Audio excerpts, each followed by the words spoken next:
अस्सलामुअलैकुम।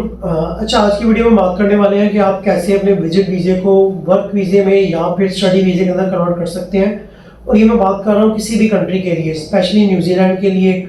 ऑस्ट्रेलिया में पहले स्टूडेंट वीज़े के अंदर जो है कन्वर्ट हो जाता था, लेकिन अब स्टडी वीज़े के अंदर कन्वर्ट नहीं कर सकते, लेकिन स्टिल आप वर्क परमिट के अंदर कन्वर्ट कर सकते हैं। आप कैसे कन्वर्ट कर सकते हैं, इस वीडियो में मैं कंप्लीट डिटेल के साथ आपको बताऊँगा। काफ़ी लोग जो है ना क्वेरीज कर रहे थे कि भाई वर्क वीज़े में कैसे हो जाता है, स्टूडेंट वीज़े में कैसे हो जाता है। देखिए, ऑस्ट्रेलिया में रिसेंटली पीछे काफ़ी लोगों ने अपने विजिट वीज़े को जाके स्टूडेंट वीज़े के ऊपर कन्वर्ट करवाया। अब उनके चार्जेस वहाँ पे अराउंड 3 से 5,000 डॉलर लगते थे और लोगों के सक्सेसफुली स्टूडेंट वीज़े में कन्वर्ट हुए हैं। अभी ऑस्ट्रेलिया ने बंद कर दिया है, लेकिन स्टिल न्यूजीलैंड में अगर आपका विजिट वीज़ा लगता है तो आप वहाँ जाके अपना स्टडी वीज़े के अंदर कन्वर्ट कर सकते हैं।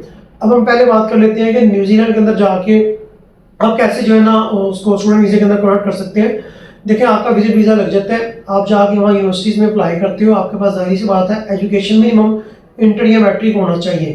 अब न्यूजीलैंड में विदाउट आइल्स भी आपका स्टडी वीज़ा कन्वर्ट हो सकता है। अब काफ़ी लोग पूछेंगे कैसे, क्योंकि न्यूजीलैंड की अगर आप वेबसाइट पे जाते हो तो स्टडी वीज़े के लिए वहाँ पे आइल्स मैंडेटरी नहीं है, ऑप्शनल है। तो आपको सिर्फ ऐसा कॉलेज या यूनिवर्सिटी देखना होगा जहाँ पे विदाउट आइल्स आपको वो ऑफर लेटर इशू करें।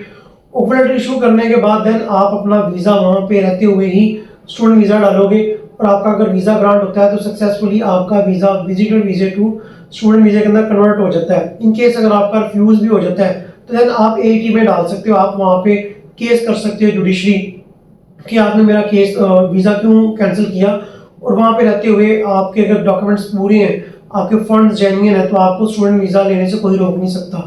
अब हम बात कर लेते हैं वर्क परमिट की। तो काफ़ी लोग ये भी कह रहे थे कि भाई हमारे वहाँ पे रिलेटिव हैं, बोलते हैं कि वर्क परमिट के अंदर या स्टूडेंट वीज़े के अंदर कन्वर्ट नहीं होता। देखिए, आपको आधी बात बताते हैं। पहली बात, उनको इतनी इन्फॉर्मेशन नहीं होती। दूसरा, वैसे भी हम एज अ पाकिस्तानी आप अपने किसी भी रिलेटिव, मामा, चाचा, पापा, ताई या दोस्त से भी पूछ लोगे कि यार हम वहाँ आ जाएं, वो आपको पहला जवाब यही देंगे कि भाई आपने बिल्कुल नहीं आना। और ये मैं पर्सनली अपने बारे में बता रहा हूँ कि मेरे भी दोस्त गए, मैंने पूछा, वो भी मुझे भी कहते थे भाई आपने नहीं आना। और आप अभी उनके पास पासपोर्ट्स उनको मिल चुके हैं, ऑस्ट्रेलिया की मैं बात कर रहा हूँ, ठीक है।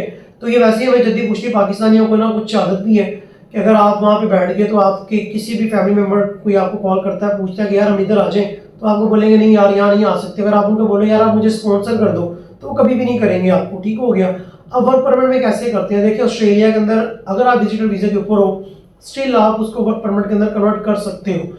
कैसे कर सकते हैं, देखें, आप विजिटर वीज़े के अंदर ऑस्ट्रेलिया के वहाँ जाके आप अपनी जॉब्स ऑनलाइन अप्लाई करो, ठीक है। आप अपनी जॉब के लिए वहाँ पे फाइंड करो। अगर आपके पास डिग्री है, आप वहाँ पे जॉब के लिए अप्लाई करो। अगर आपके पास कोई स्किल है, आप जॉब के लिए अप्लाई करो।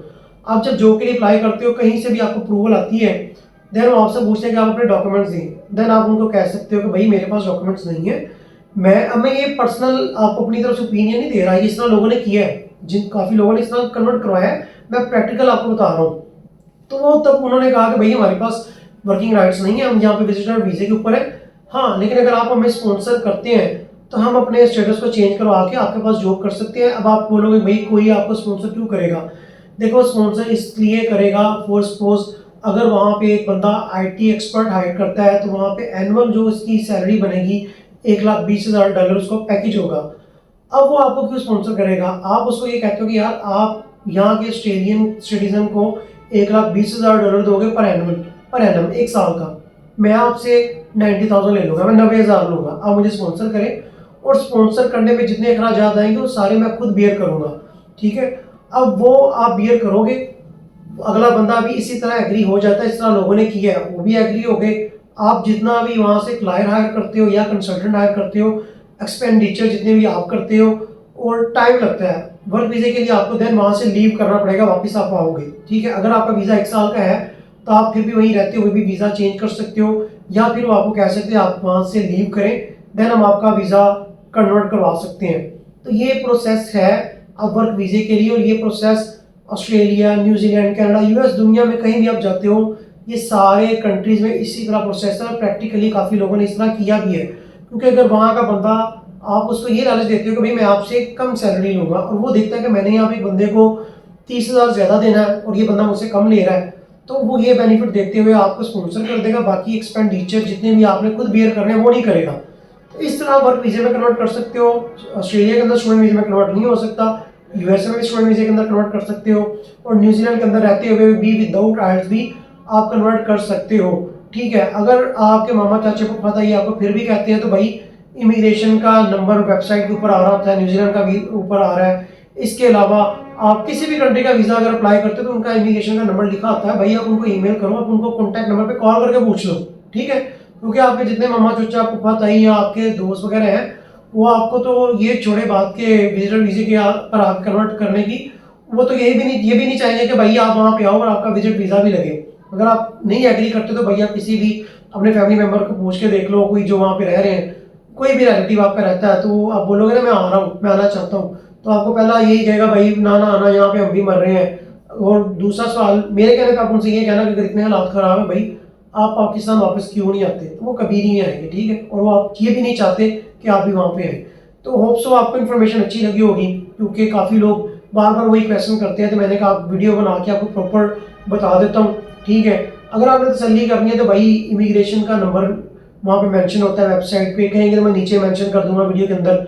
उनका ईमेल भी होता है वहाँ पे, ईमेल नहीं अगर वो करते रिप्लाई भाई कॉल करके पूछ लो, वो आपको बता देंगे। और ये जो वर्क परमिट मैंने बताया ये जुगाड़ है, और ये वर्क परमिट इसी तरह आपको करवाना पड़ता है, लोगों ने प्रैक्टिकल किया भी हुआ है, मैं अपनी तरफ से नहीं छोड़ रहा। अल्लाह हाफिज़।